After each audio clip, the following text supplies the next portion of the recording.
लाला की जब चोरी बढ़ गई तो यशोदा मैया एक दिन मन में विचार करन लगी, मेरो लाला अबई ते इतनो छोटो सो चोरी करन लगो।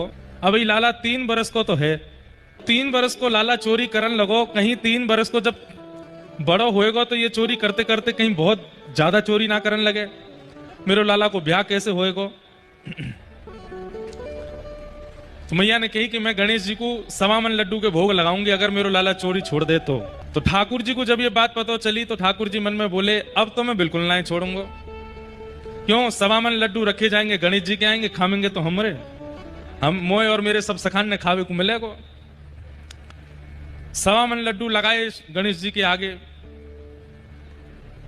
यशोदा मैया लाला को लेकर के गई और गणेश जी महाराज से प्रार्थना कर रही, हाँ आंख बंद करके हाथ जोड़ के मैया कह रही है, हे गणपति बाबा मेरे लाला पे कृपा करो, जे चोरी करनो बंद कर दे, जे सुधर जाए, बहुत उपद्रवी है गयो, बहुत उद्यमी है गयो, आप यहाँ पे कृपा करो। अब मैया तो आंख बंद करके प्रार्थना कर रही है, ठाकुर जी ने अपने सबरे सखा बुला लिए। अब एक लड्डू मधुमंगल ले गयो, दूसरो श्रीदामा ले गयो, तीसरो तन सुखा, मन सुखा, धन सुखा, सबरे ठाकुर जी के सखा आए और जितने लड्डू भरे सब इनको ले गए। एक लड्डू बचो वो ठाकुर जी खा गए। गणेश जी के आगे सबरो भोग खत्म। यशोदा मैया के जैसे ही नेत्र खुले, हे गणपति बापा मेरी मेरी मेरी या प्रार्थना को स्वीकार करियो, मेरे लाला की चोरी छुड़वाओ। मैया ने जैसे ही प्रणाम करके भोग की थाली उठाई, मैया बोली, अरे लाला ये सबरे लड्डू कहाँ गए यहाँ थे?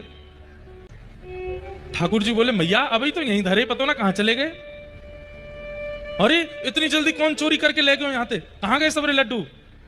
सोई ठाकुर जी गए और गणेश जी के पेट पे हाथ धर के बोले, मैया जहां धरे हैं सबरे लड्डू, जे इतनो निकरो भयो है ना यही के भीतर हैं। गणेश जी भी मंद मंद मुस्कुरा रहे हैं।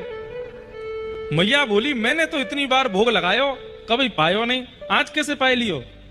मैया तू हमेशा बिना भाव के भोग लगा देवे, आज तेरे संग मैं हो ना, तू तो आंख बंद कर रही, मैं हाथ जोड़ के प्रार्थना कर रहा हूं। मेरी मैया ने बड़ी मेहनत करके देसी घी के लड्डू बनाए, हे गणेश जी पाए लो। तो गणेश जी प्रकट है के पाए के गए मैया, और दिना तो तू सामने धर के उठा ले, आज ठाकुर जी पा गए, आज गणेश जी पा गए। और मैया प्रसाद स्वीकार हैवे को यही तात्पर्य है कि देवता आपकी सेवा से प्रसन्न है। मैया तो नाचन लगी, बोले गणेश जी ने मेरे लड्डू पा लिए, या को मतलब है कि आज अब मेरो लाला चोरी छोड़ देगो। लेकिन ठाकुर जी ने फिर भी चोरी नहीं छोड़ी। तो मैया बोली, गणेश जी तो सांचे हैं, लेकिन लाला तेरी चोरी क्यों ना छूट रही है? सांची बता, तू को मेरी सौगंध बाद ना गणेश जी के लड्डू कौन ने पाए? तब ठाकुर जी ने सब सत्य बताया, बोले मैया सबरे सखान के संग मैं ही पाए गए हो। गणेश जी तो बेचारे चुपचाप बैठे, ऐसे हमारे लाला सबन के संग आनंद करें।